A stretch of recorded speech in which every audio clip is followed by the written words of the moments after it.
Reports are stating that Tottenham Hotspur chairman Daniel Levy is close to agreeing a stadium naming rights deal linked to Renato Sanches. 4,000 Spurs fans will be allowed to watch the MK Dons friendly. Harry Kane's message and a former player on the Bologna defender Takahiro Tomiyasu.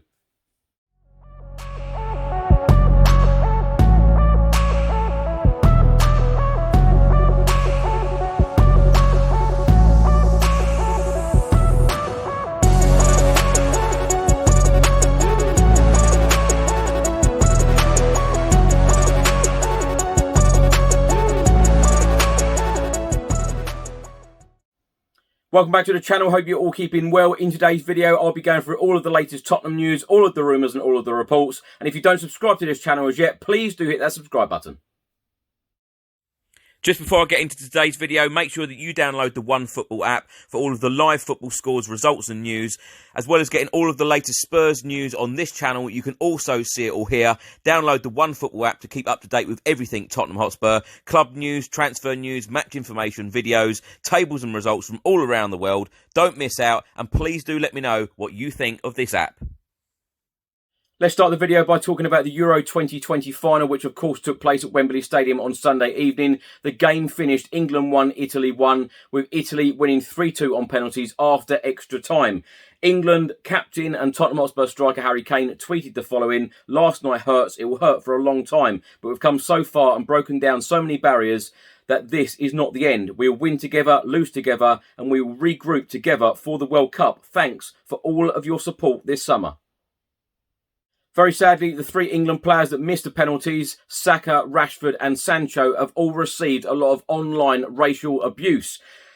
Harry Kane, of course, the England captain, tweeted the following: "Three lads who were brilliant all summer had the courage to step up and take a penalty when the stakes were high. They deserve support and backing, not the vile racist abuse they have had since last night. If you abuse anyone on social media, you're not an England fan and we don't want you." My thoughts on this very quickly. I was actually at Wembley Stadium on Sunday. The atmosphere was absolutely incredible.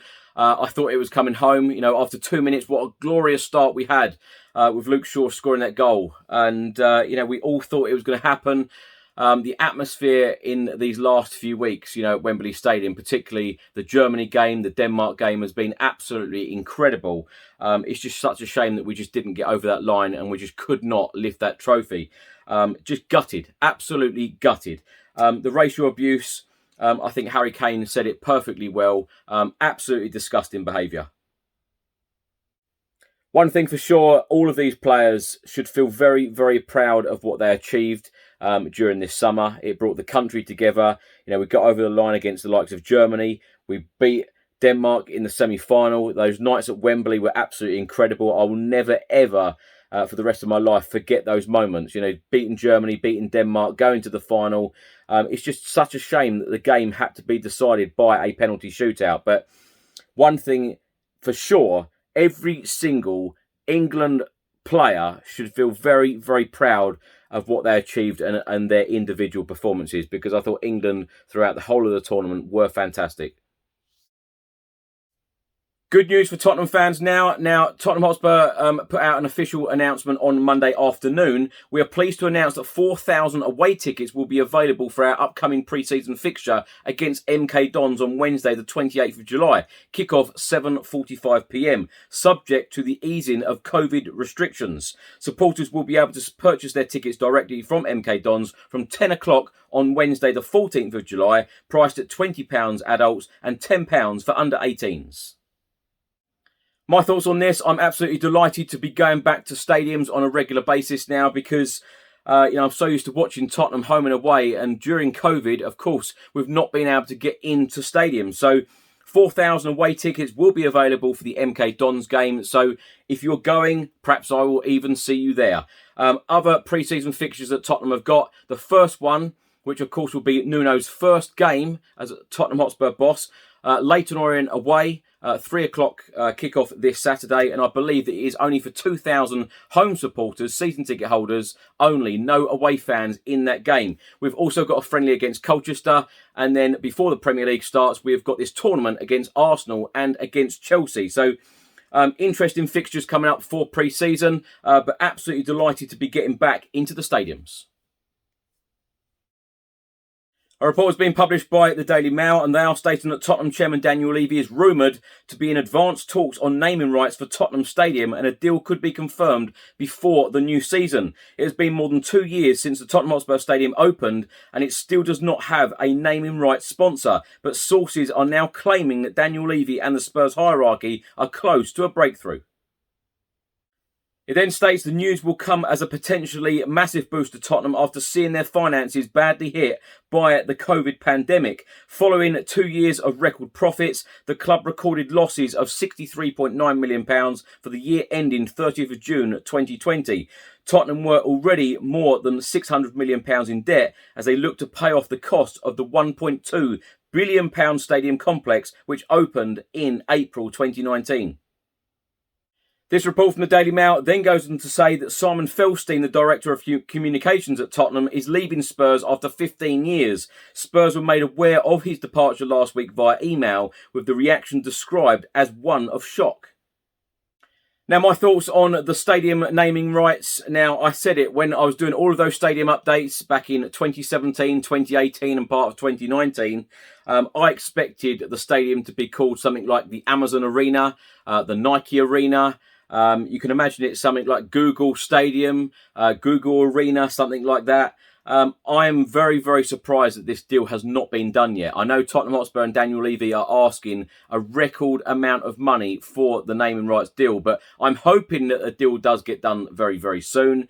And the money that is injected into the club can then be spent on the pitch, hopefully.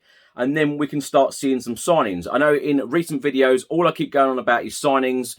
But we are now less than 5 weeks away until the Premier League starts, when we play the champions Manchester City, and I want to see some signings, and soon. So let's hope in the next few days, even this week, we get a notification from Tottenham Hotspur Football Club that we have had and we have signed our first player of this summer transfer window.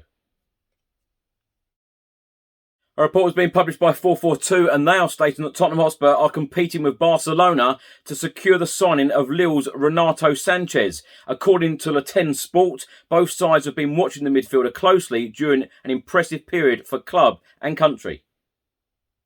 It also states that Sanches combines excellent physical and technical ability like few others, enabling him to play several different roles to the same high standard. And he also was named as part of Portugal's squad for Euro 2020. Despite starting 2 group games on the bench, the 23-year-old grew into the tournament and was outstanding in the 2-2 draw against France.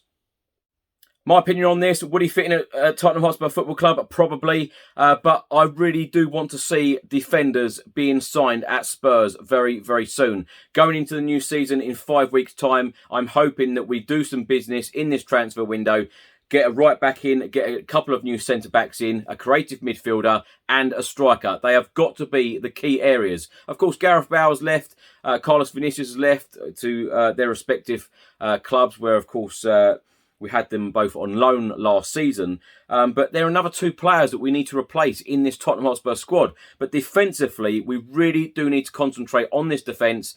And I'm hoping, as I keep saying, I'm hoping that a signing will come in very, very soon.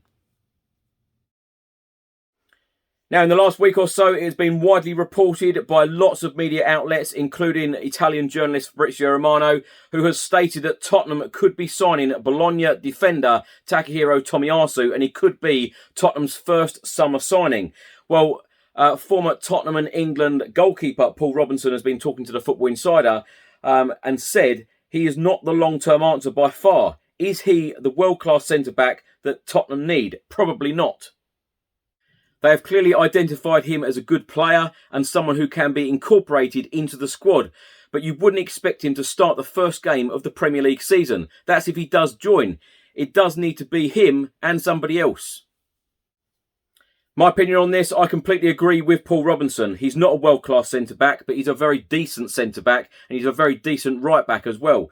If you're going to go out and sign world-class players, you need to spend vast amounts of money. We know as Tottenham Hotspur fans, we're not going to do that. But what I do expect as a Spurs fan is that Tottenham do get a lot of business done this summer.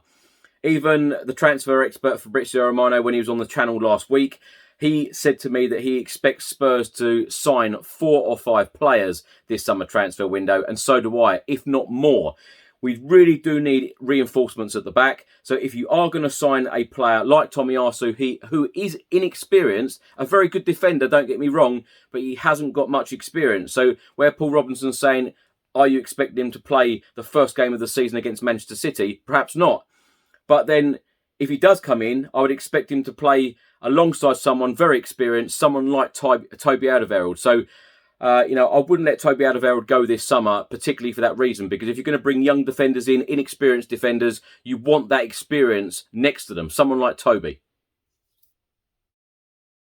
Thanks for watching today's video. I hope you enjoyed it. Please do put all of your thoughts and comments in the comment section below on everything I've spoken about in today's video. If you don't subscribe to the channel as yet, please do hit that subscribe button. Stay safe and well. I'll see you on the next video. Until then, come on you Spurs.